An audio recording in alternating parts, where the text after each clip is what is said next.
Well, good morning, good afternoon, good evening, and good golly, Miss Molly. Welcome to the show. Welcome to Rowdies Live, where today we're going to be joined by a special guest, Chris Runciman. I would like to introduce to the show a man who's a legend. He looks like he's in in the a disco. Mr. Chris Runciman.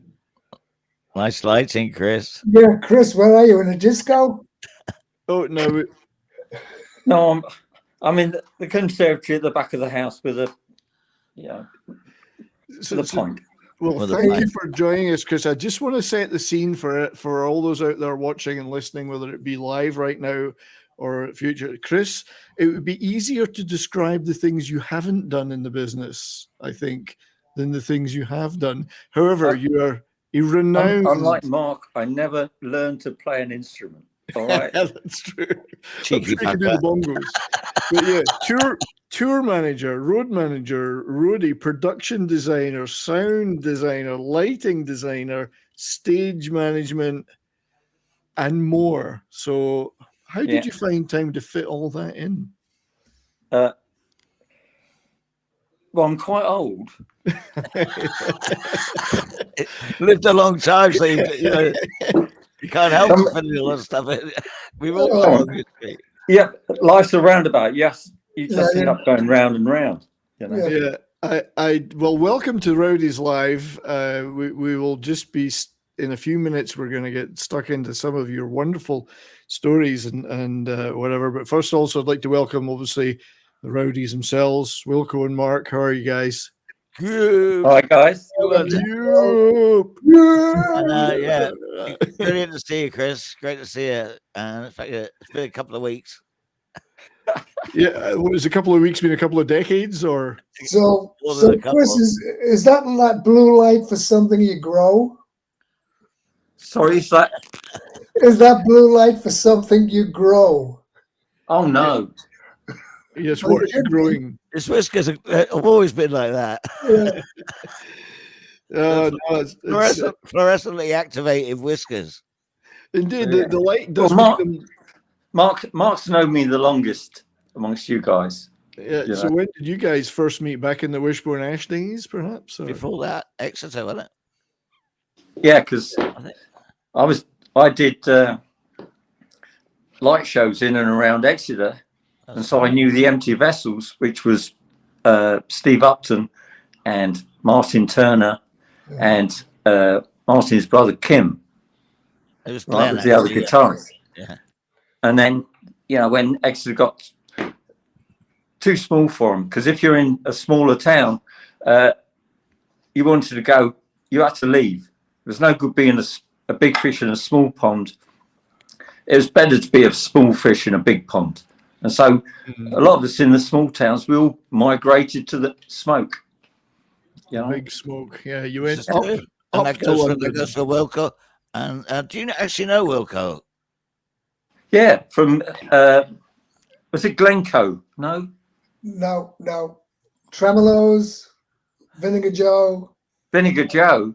Yeah, with Elkie Brooks. I think it could have been a couple of nights at the Speakeasy. Yeah. That's where I think 90% of us really met each other, the unemployment exchange, the Speakeasy. Yes. Yeah. Having migrated from the corner of the bar in the Marquee or something, Yeah. Absolutely, yeah. Listening to Baz Ward tell us how he carried an M3 up the B3 up the M1 on his back and all that stuff. Yeah, right. Yeah. I actually, you know what, Chris, the funny thing was, Granny and I went to, I can't remember the gig, but we went to help him do the loadout. And we'd heard that story for years, right? So we're on stage and we both go, so Baz, what do you want us to do? He goes, just get this shit off. And I'm going, yeah, but the Hammond, can we give you a hand with that? He goes, no, I've got it sorted. And he had planks all the way up. And I tell you what it was, the Albert Hall. And he had planks. Oh, before they put the lift in.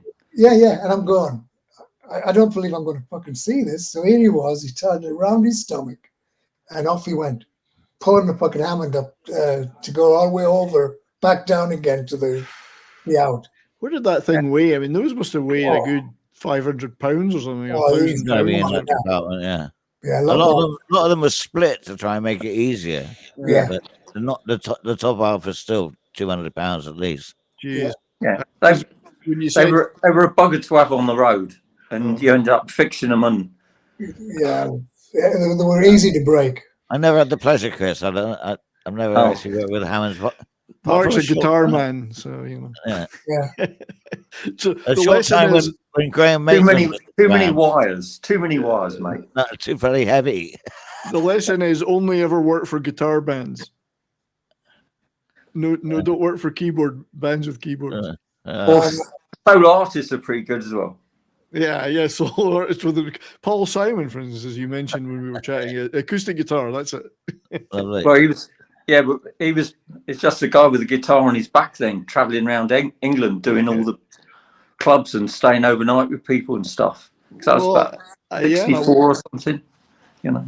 Yeah, and I did want to talk about that a little bit because that was you mentioned when we were chatting on email that was your first, and hopefully you can see these pictures on screen, Chris. That was your first real entry into the business. Paul Simon in 1964, touring the UK. Wow. Well, in the basement of the house, you know, where my mum and dad had, because the local folk club was very much, you know, finger in the ear, you know, that traditional stuff.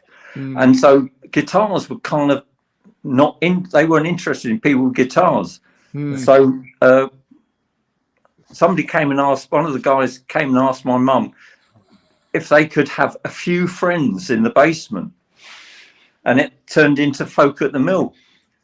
And so for a couple of years we had, you know, live folk and playing in the basement. We'd meet people on the extra bypass with a guitar on the back and say, "Oh, do you play?" So you'd hear them. Then you say, "Do you want to come and play for the night?" And we give you a bed for the night. And they'd be on their way down to shrink their jeans down at St. Ives, which is what you had to do in those days. You know. So you had Paul Simon, but what sort of other acts in that? Because folk was big. Folk was very big in the 60s. Paul Simon, I think it was 25 quid, I think. Wow. Well, we couldn't raise that because we were only charging like £7 and £6 or something for people to get in. Yeah. And so a friend of mine, his dad had a barn, so we did the gig in the hayloft above his barn. So it was literally all these guys all looking like sort of man from man lookalikes, you know, with roll neck sweaters and pipes and dark serious. glasses. Around on the hay in the barn. Perfect. So he stood on his foot with a foot on a bale of hay and sang all the songs. And I had a mic, it was probably a Resler or something, over his head. And we recorded it all on my friend's dad's ferrograph, reel to reel. Wow. Have you still got that tape? Yeah, it went missing and it's now available on bootleg. All right, should be in the National Archives somewhere. I think But the opening act was the New Haze Baby Rousers, right? We were called the Baby Rousers because we used to wake this poor woman up, wake her children up. Anyway, I was one of the singers with the New Haze Baby Rousers. Well, you do play an instrument then. You sing. Oh, yeah. I've sung badly on lots of records. Yeah. So I never had the pleasure to hear that, Chris. Or maybe well, you can give us a tune now. It's still coming, Mark. It's still coming. Do you want to give us a tune now? Gotta keep going. No. No. I haven't got anything prepared. Sorry. That's okay, mate. So I just found a couple of clippings from 1964 of Folk Forum. I don't know what this was from, but at the bottom it mentions the Zigzag in Hampstead Road. Next week, Paul Simon. Right at the bottom. Next week, Paul Simon. Yeah. So there's a wonderful. In those days, there were lots of guys just traveling around. Yeah. You know, and then they were learning their trade. Yeah. The Tinkers Club, Paul Simon and the Tinkers. So these are really neat clips. Spasm was a weird name for a band, but yeah. So, and of course, in Widnes Station, he wrote "Homeward Bound," and they've got a plaque up for it now. So I guess that was a song he had written when maybe you even heard him do that in that era. That's a long time. I said, what? About 60 years ago. Yeah. Hard to recall, I guess, but yeah. It's an interesting start there, because all you would need. Did you even have a vocal mic set up then for these guys, or was it just mainly acoustic? It was totally acoustic, and I just hung a microphone over his head, because it wasn't that big a barn, and there were no cameras flashing away, nobody talking, everyone just sat, everyone listening, and listened to the guys sing. Yeah, which is how it's supposed to be, Yeah, there he is in London in 65. It's actually still like that in Totnes. It's a place I go to it in Totnes, the famous barrel. Yeah. And the Barrel House. And I went there and did an open mic thing, and we got a nice PA in there and stuff. And when all acoustic sort of acts just coming in and doing it. And, the audience just stays quiet and listens. It's just. Yeah, it's like a mark of respect as well. You're doing your thing. You want to be able to hear it, so it's not not loud, but it's a great era. It's good to hear it. Still carrying on. But one of the things you learn to do in a situation like that is you learn to project your voice, and you find now a lot of the people that are singing on stage, you're not getting a lot of signal into the mixer because they're not projecting. Yeah, you only get out what you put in. Yeah, exactly. Hello. Oh, can you turn the monitors up? Oh, can you take the guitar out the monitors? There is no guitar on the monitors, mate. It's like it's just behind you. You can't get out what you don't put in. Exactly. There's another one. There's another one. Shit in, shit out. Because we learned the first things we ever sang on microphone was 1-2. Still a great lyric. I mean, really one of the best. Rowdies opera. Eins, zwei, drei, vier. We all know that one. Yeah. I just wanted to pause to welcome some people into the chat. Our good friend John Das Wolfen. Hello to you too, John. Thanks for being here. The wonderful Davina Duckworth is here.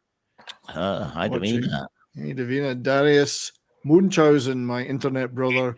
Thank you for being here, guys. Obviously, click that like button, share the stream out, all that good stuff. We do really appreciate it. So you were in the early days, in the 60s, you were doing this acoustic folk stuff, but how did you get into the more rock and roll side of things, Chris? For the first time, there was a knock on the door, and two blokes wearing army surplus overcoats, which is what a lot of people wore in those days, asking for me, and they asked me to join this band called Principal Edward's Magic Theatre. Oh yeah, and because we're just getting they got a deal with John Peel's Dandelion label, and they wanted someone to do the lights and projection and all that stuff. So I joined the band, and before you know it, I had a Chrysalis recording contract, the only cussed lighting guy with a record contract. Brilliant. Yeah, it's brilliant. Principal Edward's Magic Theatre. I was looking them up. That's a really interesting project. Tell us. Oh. Yeah. All right. Yeah. No, I'm just plugging in just in case. Yeah. Yeah. Well, there you go. We got you. Yeah. Because John Peel used to come down, and he had a Bedford Dormobile. And he used to come down, and we used to go down to Dawlish Warren and take substances and things. Oh. Just a little. Yeah. Nice. So that was your introduction to a more theatrical or rock side of things, and a big production, I guess. Principal Edwards.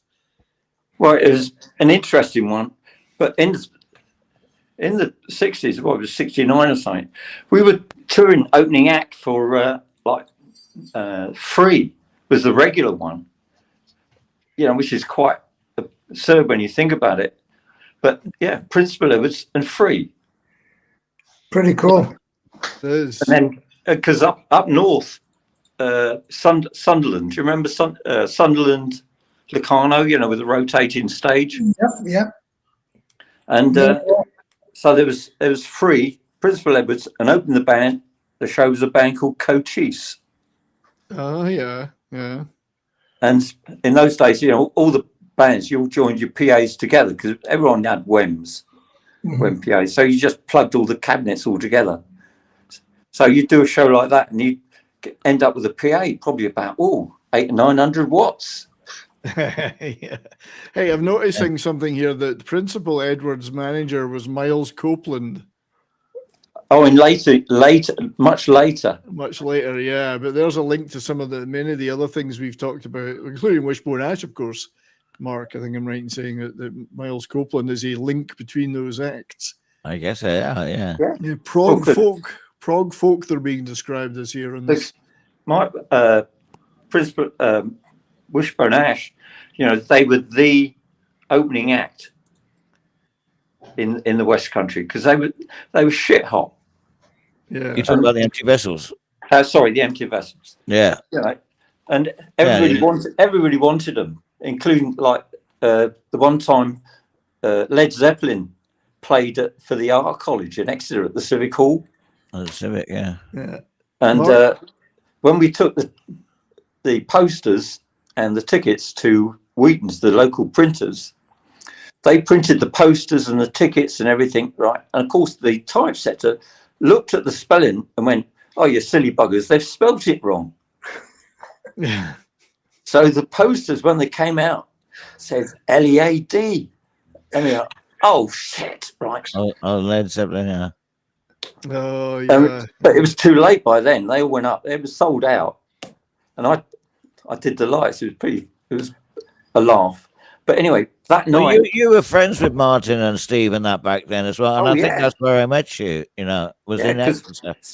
Steve used to live in Exeter, you know, right. And he was going out with a young lady, and she was also a close friend of mine as well. You know, it was a good scene, you know, we all knew each other. Okay, now that was the night that Empty Vessels van, the yellow Transit. You remember that, Mark? Of course, I do. I passed my test in that. Yeah, well, that night of the Led Zeppelin concert, it got broken into around the back of Exeter Civic Hall, and their guitars got nicked. So it's not a favourite gig of Martin's. Yeah, it wouldn't be. So was that Wishbone Ash, or was that Empty Vessels then? Yeah. All right.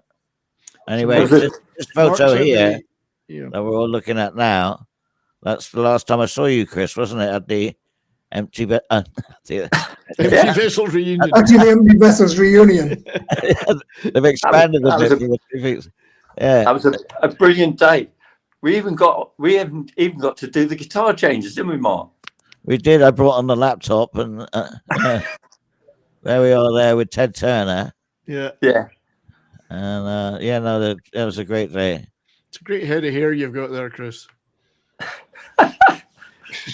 And Mark must have been standing on a milk crate. He's almost the same height as you.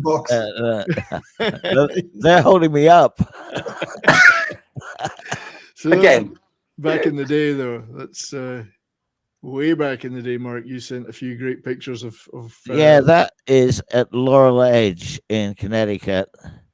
And we're rehearsing, all the band's writing and rehearsing. That's me in the corner under the spotlight, recording everything. That would have been about 73, I guess, 74. So Mark, you and Chris worked together on a number of Wishbone Ash tours, I guess, in the US in the early 70s. Is that right? It was mainly in the UK, wasn't it? That's where we did about 5 tours of America because we first went over in early 71. Yeah. I looked at my passport today, and it was 71. It was 71. Because when we went over there, we were told, and I wish I had it in writing, when you get over there, it's okay. You won't have to drive at all. We've got somebody to do the driving. And there was that bloke, Ron Sunshine. Right, yeah. And we got out there, and he goes, well, there's your van. We said, oh, we don't drive, man. you know, that's not part of our deal, because we were on about £12 a week, and That much back then. yeah, I think between yeah. you, 12 No, pounds no, between. each. No, we were big time now, you know. So the first gig with the Guess Who Yeah. Oh yeah, Well, Canadian Austin, band. Texas. was in Houston, I think, Was it? No, I think it was Austin. Austin, Texas. So I had to go and learn to drive an American car very quickly. And the next morning, I took my American driving test. And I've never driven a cussy left-hand drive car.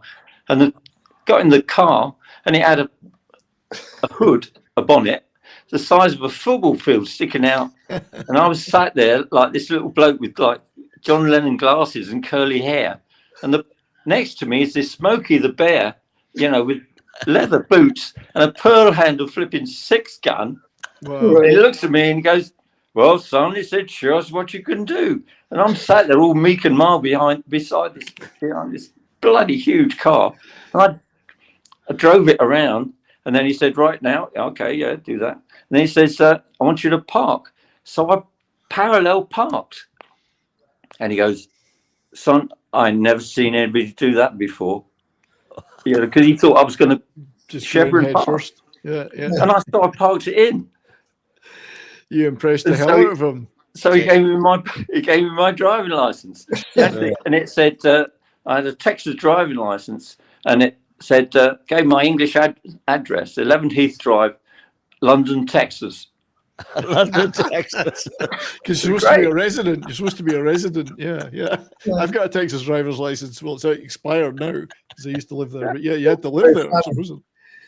But that's pretty cool. Yeah. So Wishbone Ash was a big part of your career, but I think a band I would like to talk about a little bit, if you don't mind, and I've got some photographs, is the Climax Blues Band, which is not a band we've discussed on the show before, but you worked with those guys for quite a few years, and I have to be honest, Chris, for many years I didn't even know they were British.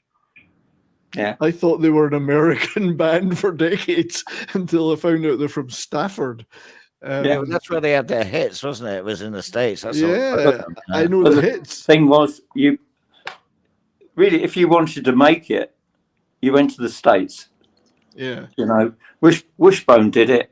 You know, Climax played with it, because in America, and all the guys that are, the American audience will know Climax because they were the support band. Because in Europe, a lot of opening acts they're put down. It's like they pay them 10 quid, you know, on your way, you know, do your 20 minutes or 40 minutes, get off. In America, the opening act is exactly that. They're the opening act. They're the fluff band. They're out there to get the audience up and hyped up and working. So when the main act comes on, a lot of the work is already done for them. So they can walk on and say, "Hello, Cleveland," and the audience is immediately there. Otherwise, they've got to start all again, working the audience up. Yeah, so Climax ended up, you know, we did about 3 tours with Skinner and ZZ Top, Marshall Tucker, all the Southern bands, Charlie Daniels. Well, here's the Oakland gig. Oh, that's that photograph. Yeah, this is, I think it's Oakland, which is a Oakland Stadium in 1975. I think I'm right in saying. You say, yeah. So there's the picture. Yeah, can you see that at all? Oh, right. Let's. I'll make you bigger. Hang on, I'll embiggen you. There you go. Oh yeah. Well, I've got that picture here too. Yeah. Well, that was after there it is. We finished, and I just went up on the bleachers because that. Oh yeah, that's the stance. That's the stance. Look at the stance, yeah. But yeah, at least unlike Mal and Granny, you didn't have the tight shorts on. I mean, you had. Well, maybe they've got better legs than me. But that's. But that to me, you see, that is what being a roadie, if you like. That's what it's all about. Mm-hmm. Yeah. You're standing there, and there was like 80,000 people out there. Uh-huh. And I've just come back from the mixing tent back there behind my left shoulder. Yeah. And you'd just been out there making it sound good for 80,000 people. They'd all got their rocks off. They were all smoking a dope. There was frisbees flying around everywhere. I mean, it was an open air American gig. They only seemed to exist like that in the 70s in America. Well, every weekend you were doing shows like that all the time. Yeah, I mean, look at this lineup though: the Winter Brothers, Skinnerd, Climax Blues Band. Brilliant gig. I would have gone to that back in the day. I would have paid good money to go to that. And that you know, 750 advance, is that right? $750. Yeah, $750 advance. Yeah. And the promoter, of course, was Bill Graham. Yeah. What a gig! Yeah, and that's a great picture. Oakland Stadium, West Coast. Yeah, Bill Graham had it all shown up there with. He was a lovely guy. And he's one of the guys that taught me this thing, that the opening act is the headliner tomorrow. Yeah, and he said these things like he actually remonstrated with a promoter, or I can't remember who it was now, but who was giving us a hard time, and he took them to one side and said, "Look, these are our guests. Show them some respect, you know, because there was that sort of equality, because we were all in the same game, you know." But there are some acts, and I'm not going to say the names of some of them on here, who did not treat opening acts very well, you know. Yeah. And I think, and that's totally wrong. You got to have respect for people, no matter who they are, because you might be working for them in our game. You might be working for them tomorrow. That's right. Yeah. And as much as just being a perfect human being, sort of thing, treat everybody with respect. Sure. Right. So what was it like working for Climax Blues Band though? They were a hard-working band, hard gigging band. I've watched a lot of footage of them in the last week and that I hadn't seen before, and really they were quite a hard rocking band, not the funky sort of smoother stuff that they're better known for later. They were really a hard blues band at times. We didn't take a lot of prisoners, I'll tell you. And we got into quite a bit of trouble. You know, as you would. There they are on screen right now. I got a little bit of video footage which I managed to trim for copy, so we won't get copyright claimed or struck. So I'm going to play that with your guys' indulgence, just to show people just how good this band was live. I think you'll probably recognize some of this footage, Chris. Using the power that is in your hands. It's in your hands,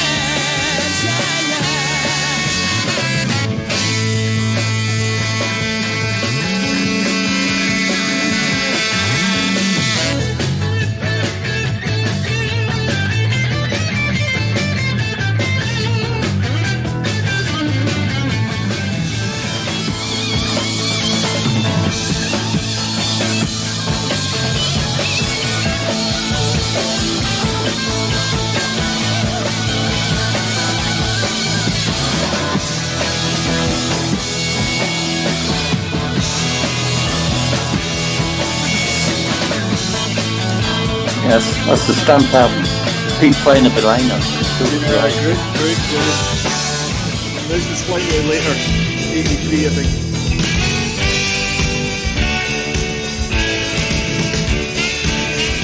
Yeah.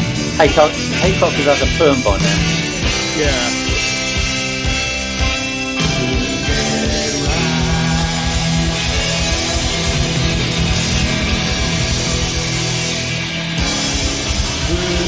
I felt that they had a big hit. I love it, by Derek, the bass player.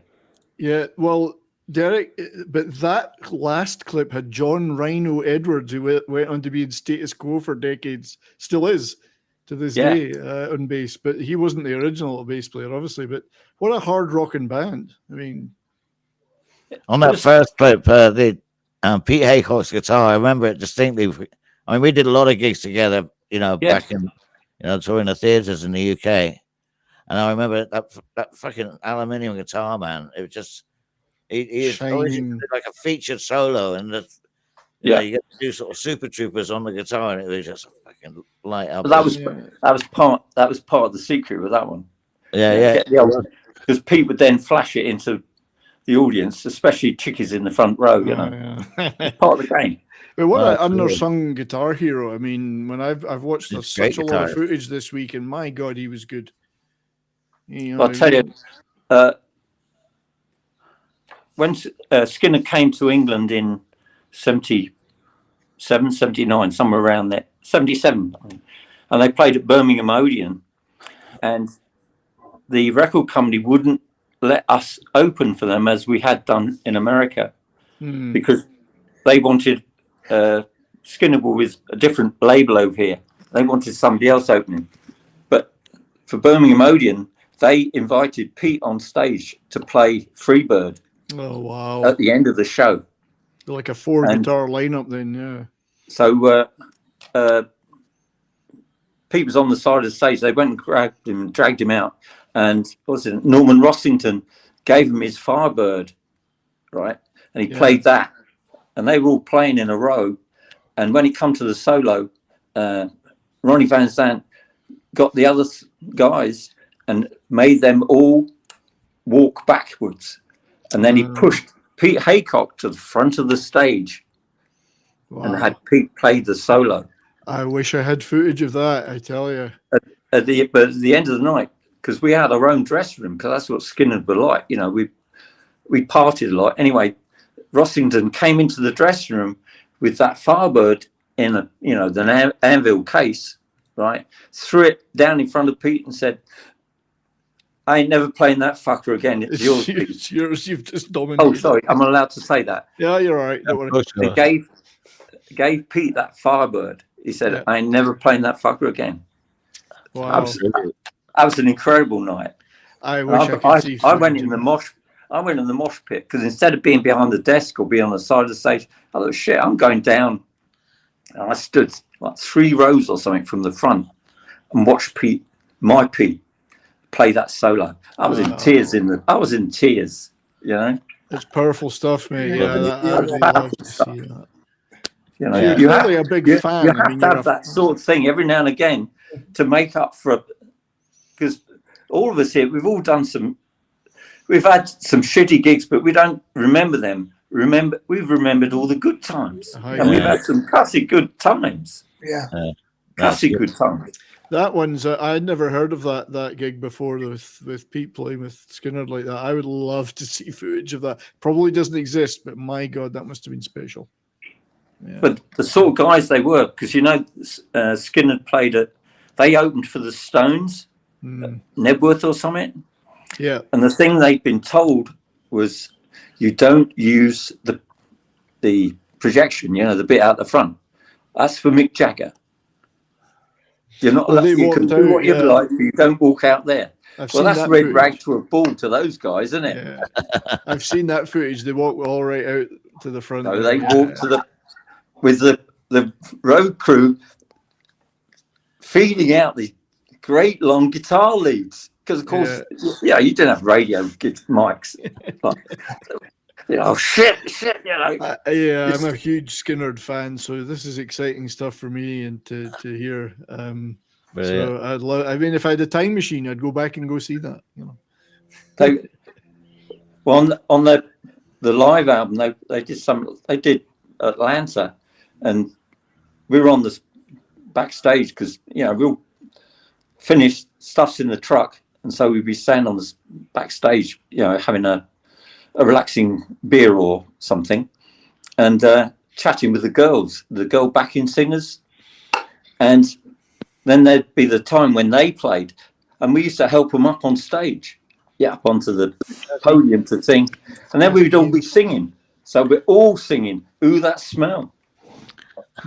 Cassie Gaines was one of them. If you were able to digitally blow up the backing singers' track, There you there'd are. be these English voices in there. Ooh, that smell, like, you know.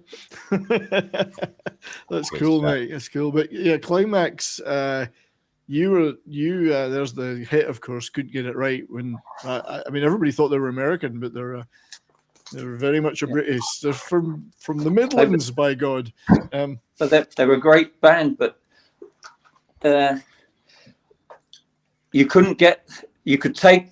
We used to say you could take the band out of Stafford, but you couldn't take Stafford out of the band. So every time they finished a great tour in America, they say, "Oh, I want to go back to the wife and missus. Can we go around England again?" You go around it.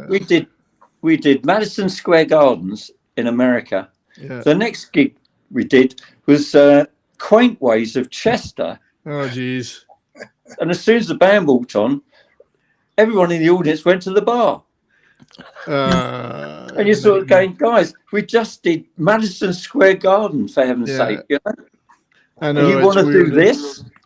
Yeah. And that was one of the reasons. I mean, I didn't stay with them much longer after that, because I thought this ain't going anywhere. But you did go with them to Montserrat.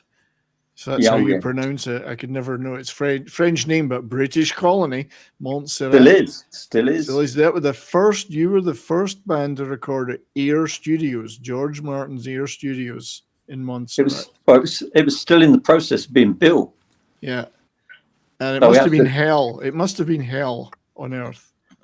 But like, I plugged in Pete's Casio. He had a Casio guitar, but I plugged it in and it wasn't working.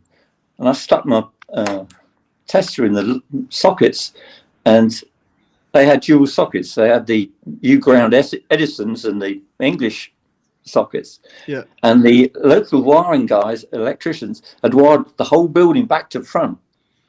Oh. So all the sockets in the studio were all back to front. So you sort of went, don't touch a thing. Right. Yeah. You had to go back down in the basement and turn everything back round. Luckily, we plugged 220 stuff into 110 instead of the other way around. Oh, yeah. Yeah, that's you made that. At least you did that. Yeah. Otherwise, everything would have blown. But it was awful there. It must have been terrible. There's the pool, of course. So the first band to record there, though, long before, there's a great documentary called Under the Volcano, which you can get on iTunes, about all the bands that recorded there in the 80s, particularly Dire Straits, The Police, so on. But you guys were the first. Yeah. And George, you worked with George Martin, obviously. There. Well, him and his partner, they were the Air Production, and Climax was with their production company. That's why we were the ones chosen to record, because we used to record at Air Studios in London. Yeah. Which was in Oxford Circus, which is where Wings did that London album there. London Town. I love that album. Markintyre, the studio had the whole, Coldstream Guards marching band. So you're there having a beer with all these guys, and I swear they're all 7 foot tall. Oh God, yeah, I'll bet. That's the Busbys, isn't it? Well, then they've got to put the buzzies on, of course. They'd be wearing the kilts as well. Yeah. Don't ask me. I'm not answering your next question. As an Englishman, you don't want to know what's under there, do you? That's between us and the road. As a Scotsman, that's between us and the road.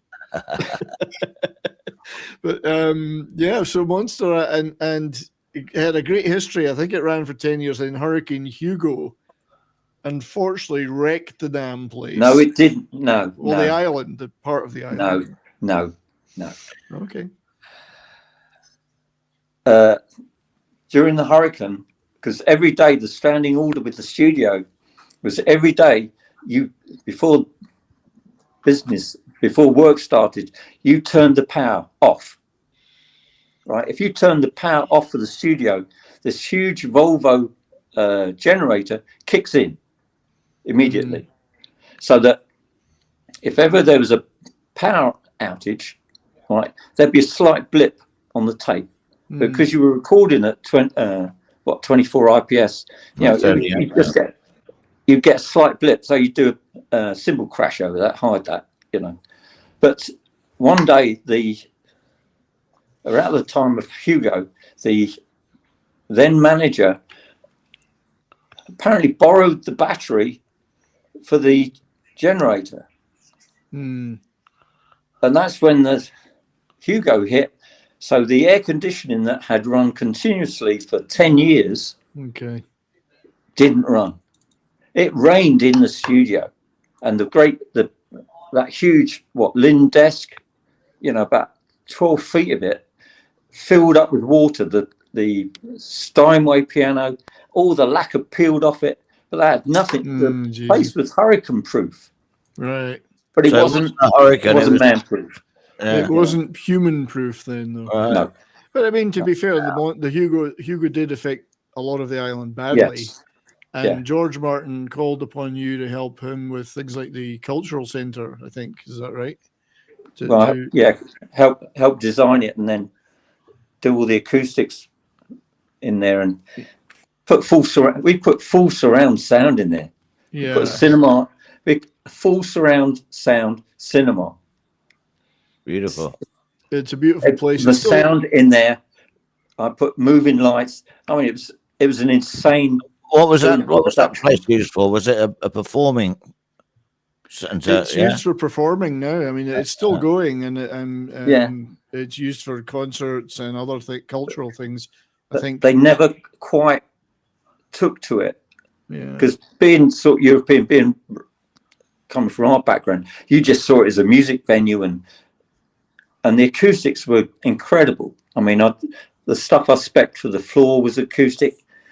The seats, you know, fold up seats like you have in the cinema. When they fold up, the acoustic value of the seat is exactly the same when it's folded up as it is when somebody's sitting in it. You know? Now, did you design all that then, Chris? That sound design? Yeah. I mean, myself and Yamaha, they did the technical bit.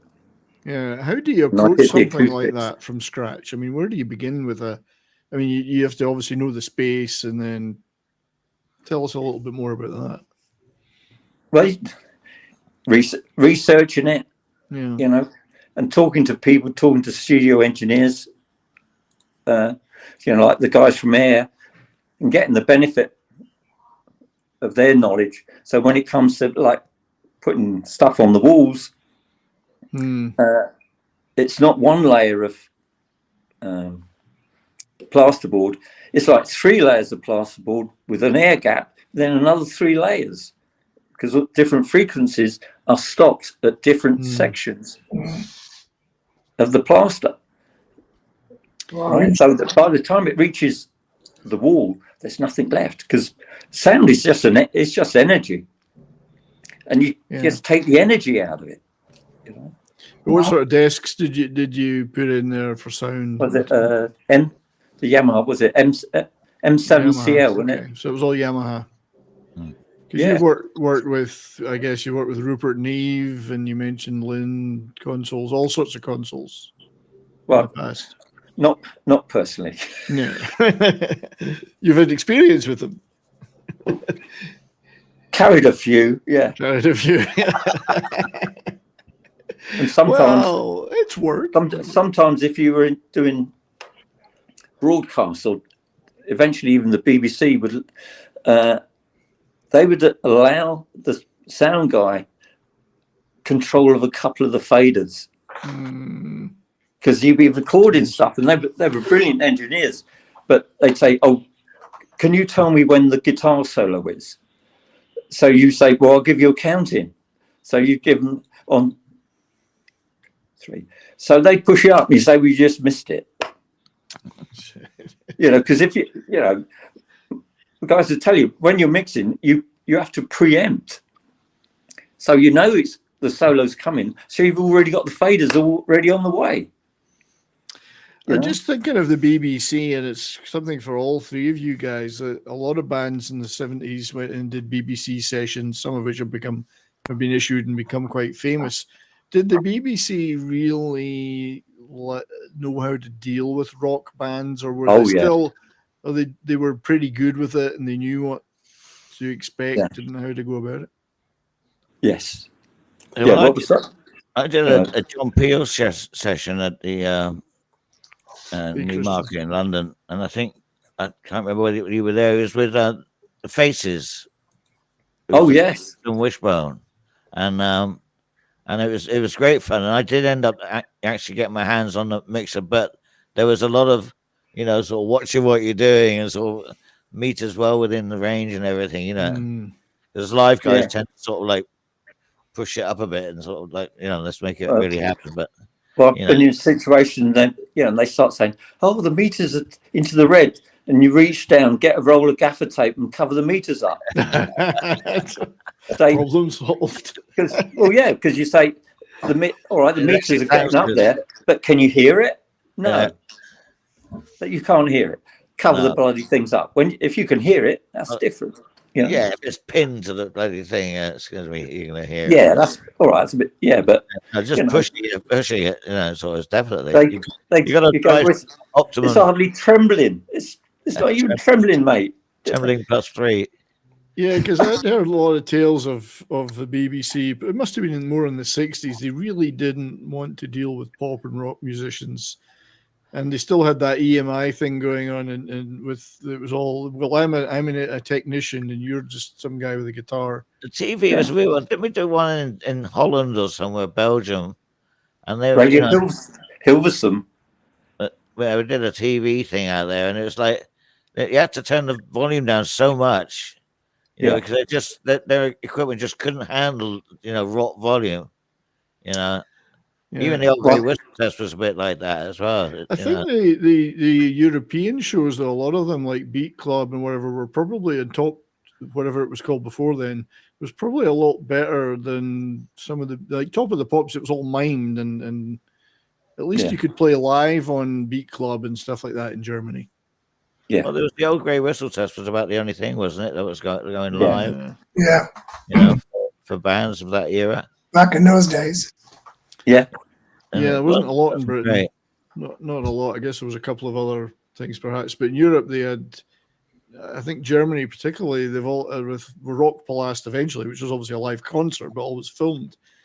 They had more of an appreciation for rock, I think. Well, Rock Palace was on its own out there as a live. Montserrat, all very nice and all that, but Rock Palace was live.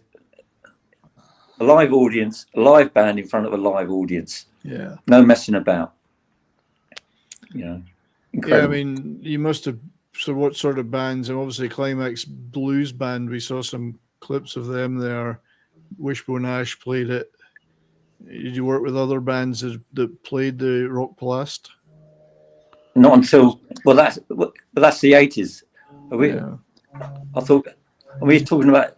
We're still in the 70s. No. Well, we're never going to get it all done, mate, because we've only got an hour. All right. All right. I'll have to talk a bit quicker. Right. But no, I did Rock Palace later with the blues band. Yeah. Paul Jones, Tom Guinness, Rob Townsend. I have a signed copy of their first album that I got by mail order back in the day, and I still have the letter from one of the band replying to me and listing the gigs. They did one in Dudley, which I was going to go and see, but I was in the military and I couldn't go that day. Robin too. Yeah, and so they going. Typed. Still going. But I've still got about, I think I've got 6 or 8 of the original bootleg. Yeah, I got the original one, but they later issued it as an official one, but I had mail order. I got the... Oh, well, originally, you see, the band recorded the bootleg album, but they couldn't afford to pay for it. Stole the master tapes from the studio, had the record pressed, and then paid the studio. So the first set of bootleg albums are actually hand signed by the band, and that's the one I've got. Yeah, I've got a hand signed one, and I think I sent them like a £5 postal order or something to get it. But it really was, because They were a very hot band. Paul Jones strutting around the stage like Freddie Oh Mercury. yeah. He was pretty good. Manfred Mann without Manfred Mann, yeah, which was the. They were a hot band. They got they settled down a bit in later years, but early 80s. I mean, they were phenomenal doing the gigs like Hammersmith's Palais, not the Odeon, but Hammersmith's Palais, like the Country Club, were rock venues. You know, and in those days they took no prisoners. You know, that's pretty cool. Yeah, there's still gigs with Manfred Mann in Europe. He's big in Europe. You know, he won't even gig in the UK. Yeah, the Earth Band still plays in Germany. In Europe is so much bigger than what it is in the UK. They're going out again next year. Yeah, I'm a big Manfred Mann's Earth Band fan. You going with him? No. Oh. But you sent me, Chris, the list of all the bands you've worked with, and we will never going to get through them in an hour. Maybe you'll come back and grace me by doing one of my shows on my channel, and we'll do a bit of a deeper dive. But you've worked. Actually, I think you should. Yeah, definitely. We should definitely get it, because then we can do a little deeper dive, and I can get a few clips. But you've worked with some of the biggest names in the business, Jackson Browne. Yeah. Well, a lot. I've done everything with Jackson because he's a special case. Yeah. And, he's definitely one of the good guys. Yeah, Brad played a big part in getting Stevie Ray Vaughan's career off the ground by letting him use his rehearsal studio in LA and all that. Yeah, well, I only saw Stevie Ray once, you know, one time. And I'd love to have seen him. Yeah, never saw him. You watch him. You used to watch him play, and then you didn't breathe until he stopped. Yeah. You realised I didn't breathe. But he was coming to England in the 80s, and the first gig he was doing was Paris, and I did all the setup for it on this side for the European dates, and I just got back to the agency with all the visas for Paris and all that sort of thing, and I was in the office when the agent got the call from America saying the helicopter had gone down. I know. It's including, you know, at that time, because the manifest for the people on the plane was wrong, and I knew there was a bass player originally on the plane, and he fell back because he was in conversation with someone like Eric Clapton, and so somebody else took his seat on the helicopter. That was Greg Arzab, who used to play bass for, not Robert Cray. Anyway, Buddy Guy. He was Buddy Guy's bass player. So he hung back because he was nattering away, as people do like that. So somebody else took his seat. Yeah. And he died with Stevie Ray. Yeah, and I got a phone call the next day from Greg saying, Chris, you know, because I got a call from Greg's wife saying, oh, you know, whatever sort of thing. The next thing I do is I get a phone call from Greg saying, it's all right, Chris, I missed the fucking plane.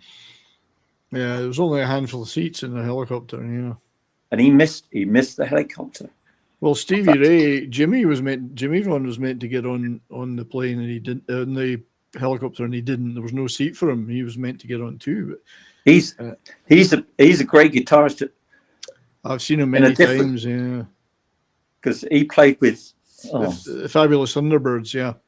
Because I did the Thunderbirds with Stevie Ray, and there's so many great bands come over here from America, and you know. Yeah, you've worked with a lot of bands that have been in that what I would call Americana sphere. That have been many of my favorites. Steve Earle, John Hyatt, who's an absolute god as far as I'm concerned. I absolutely adore John Hyatt. I'm the Hat.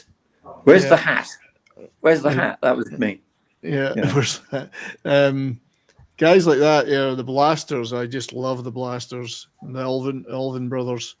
Great. You set those. They say when we're playing, you say 9 o'clock. Okay, they start at 9. And they just don't stop. until you pull the power on the I buggers. just love the blasters. They won't and Dave- stop. They're Dave incredible. Alvin, yeah. So it's interesting. You got a lot of work with bands that, as I say, I would call them Americana bands that I absolutely love. The Jayhawks and other bands like that. Ryan Adams, the Mavericks here. We were talking about the Mavericks tonight because there's Earle that turned me on to Cuban cigars. Yeah, because they're all Florida Cuban guys, you know. So what a they were great smoking singer. cigars all the time. So I went, "Hey, come on, you're all smoking cigars. Where's mine?" So Earle goes. It's So incredible. next thing you know, I'm walking around. I'm smoking a cigar too. He's got Why the voice not? of an angel, so it can't be hurting his voice. Rolls a charmer. Oh, voice of an angel, though. I mean, what a singer. Incredible voice. James Taylor, you'd worked with as well. Just the list goes on, mate. I mean, it's just too many to cover in one show. He didn't have as much hair when I worked with him. No, he didn't. No, he's just a little. It shocks you when you see him later, and he's bald. And John Lee Hooker was mentioned that you'd worked with, and a lot of the old blues guys. Did a lot. John Lee Hooker, send him back to America with a load of cash stuffed down his trousers. All right.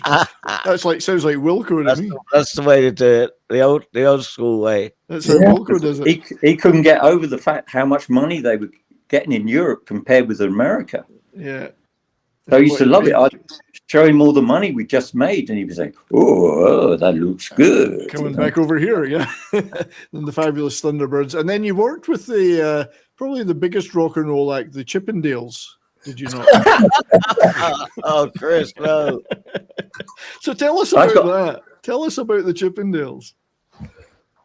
I was between gigs, should we say? Yeah, right. As long as you weren't between them, you're okay. And they'd fired somebody, and I got a phone call, and somebody said, "Oh, it's Neil Kirby was doing the lights for him," and he said, "We need a stage manager. Do you fancy it?" I was like, well, "Yeah, you're always up for the crack, right?" So I went out and stage managed the Chippendales. You know, What year was that? I didn't have to go in costume or anything, you know, and I'm not saying I fitted in, you know, because I don't have quite the same physique. You're but more it was full quite, Monty. You're more full Monty. It was a very interesting experience. Yeah. They rock hard, very hard. They don't. It's all recorded. It's all recorded. But I mean, it was a great show for the ladies. Yeah, it must be nice and cozy on the tour bus, I think. Yeah. And there was no tour bus. Yeah. The whole thing, it's all about the money. The guys in the Chippendales and the crew and the dancers, it was like slavery. We were on the worst dog of a bus you'd ever seen. Yeah. Catering was zilch. Hotels didn't exist, you know, because they'd suddenly say, "Oh, you've got to do this, you've got to do that." So you're all sleeping. There was bottles of piss on the bus like back floor. to the old days of touring. Right back to the stop. 60s of touring. Yeah, way back. Sounds like it was. I'm sorry, they were not the people in the dancers and the all the people on board were all incredible. The management side of it was not. Sounds sleazy. Sounds like they're sort of like porno mag managers or something. Yeah. Oh, it was nasty. I did 2 weeks, and I walked. It was something like Coventry or something. Sure. Yeah, good on you guys. Just before we wrap up, because we're at the top of the hour. Sorry. My great friend Christian is asking, was Steve Earle a pain to work for? No. Okay. That's good. I don't know. I've never when met he first came over, it was him and a guitar, because there was a big Americana thing in the early 80s. It was just him and a guitar, and we go around doing small clubs and pubs. Yeah. And then he went on from there, but you know, he had quite a few downs in his early part of his career. But he liked to, yeah. But he's a fighter. He's like a giant sponge. He just soaks up information, and he writes songs. He writes incredible songs. And seen so him being live, with him is quite an eye opener. You know, I've he's seen him with the quite full politically band. motivated. He and I didn't always get on politically. You know. No, but he is an interesting guy, and yeah, he's a great writer. And I've seen him live He's with the full incredible. band. I saw him in the Copperhead Road era, and then many times after. Absolutely rocked hard in that era. It was rock. His band were great bands. But, No, Steve Earle, yeah. So he's here's one of the good ones. one last look at this wonderful picture that we didn't really talk about. Here's you with your stack. Great picture, Chris. Climax Blues Band era. The van That is posed. Sponsored by Marshall. When they went in the back of the truck, they had covers on them. Yeah, there's actually, these are just Marshall pieces of cardboard with Marshall written on them. The fenders behind there. No, I'm just kidding. No, just kidding. no. We never got onto the aluminium cases. You know, there's so much. Yeah, it's raining. I'll get that out. And then where you sent me this great picture of just some of the stickers and the gigs of the tours you've been a part of. Yeah, but Mark and I, one of the early gigs we did was that one. You see, it says Beck, I think, above the Eagle. That's Jeff Beck. All right, I thought Beaver sounds more interesting though. Beaver.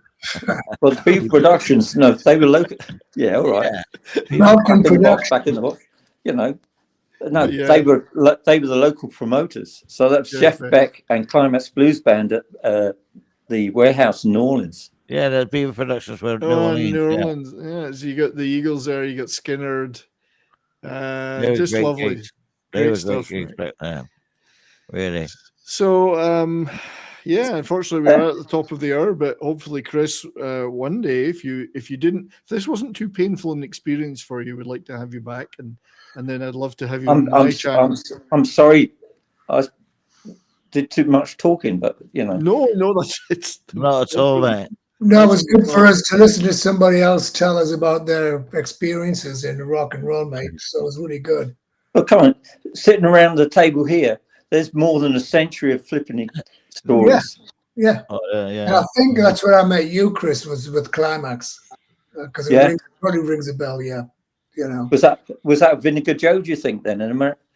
I think most of us. Mal and Granny worked with Vinegar Joe, didn't they? And you know, when we did the promotion, I think for the first album, and they played at some club somewhere, and Vinegar Joe were there. That's when I think we met Mal and Granny. Yeah, Wilco. No, because Elkie Brooks was quite a singer, wasn't she? Yeah, she was really good. And what was the singer male guy? Robert Palmer, who sadly died, didn't he? Yeah, he did. Yeah, sad loss. Love those guys. Well, Chris, I'm going to get your phone number off somebody and call you and explain what we're all doing in a bigger picture. Because are you in Deal, Mal? I'm going to be living there next year. Mal Craggs lives in Deal. You know, but we got a radio station called Deal Radio that's going to be putting a lot of this stuff out. So that's what we're working on right now, you know, and TV situation as well. So I'll fill you in with that. This YouTube channel is just a little part of it. There's a lot of other ththings going on. Exciting things. Parts, as they say. You know, exciting stuff. Thing I like about radio, if you like, because I've done some radio when I was in Montserrat, you know, being a DJ on the radio.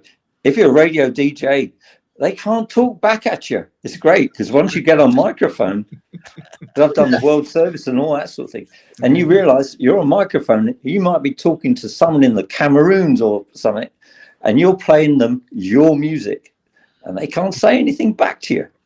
You just sit there and rabbit away. I love doing bring up the fader and play them your music. It's incredible.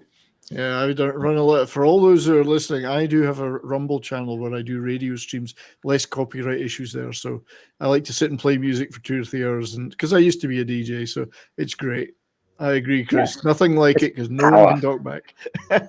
You're going to listen to what I've got to play here. But yeah, I'd love to have you on my channel too, Chris, someday, and we do like a longer form 2-hour thing where we really go into different bands and stuff. And it's good seeing these guys because we keep saying we're going to get together and keep, you know, like Martin Turner's 3 miles away, you know. Yeah, that's right. Yeah. Could happen though soon. It will happen. It's going to happen pretty soon, guys. Yeah, And Chris, I think you've been a brilliant contribution to the show today, man. Absolutely inspiring, and I found out a lot about you I didn't know. You know? Yeah. But there you go. You know, and the good memories coming back up. So yeah, let's get you back on for sure. Yeah, Chris, it's been wonderful to talk to you. Absolutely wonderful, mate. Chris, thank you very much, my man. You keep feeding the triggers, sort of thing.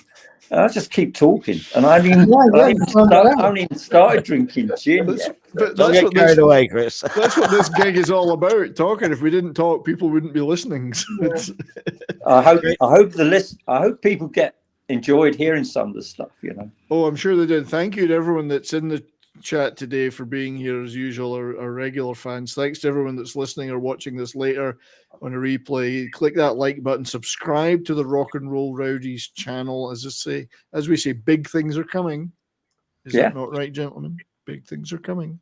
Yep. Yeah. This is the tip of the spear, these shows. So there's life in us old dogs yet, you know. Yeah, oh yeah, absolutely. Not much, but we still got it.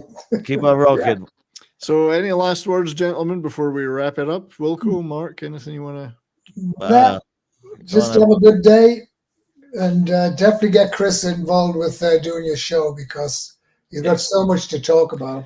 I'd love to have Chris on my show. Yeah, Chris, if you want to come on my show, everyone just keep the faith, guys. You know. Yeah, and it's good to get all these stories out and keep them alive. Really, I mean, I know you're doing a book, Chris, aren't you, at the moment? Is that right? Okay. Right. Well, there's a guy he's done a couple of books, and then we met in a pub, and he started making notes, and suddenly it's like, we got to get serious. So that would be wonderful. Yeah, that would be great. You can all be in it. War and peace. We'll all be in it. All right. That can be a footnote. Yeah, give me a page. Give me Chippendale's footnote. Chippendale's footnote. And I might let a few things be known. All right. Okay. The actual side of the secrets. Tell all. Why not? Come on. What are they going to do? Why not? I might get told off or something, Right, gentlemen. What are they going to do to you? Bye-bye, everyone. Thanks Bye-bye. again, Chris. Right. Thanks, Mark. Thank you, crowd. We'll see you all soon. Keep on rocking. Okay. Welcome, Rowdies. Keep on rocking.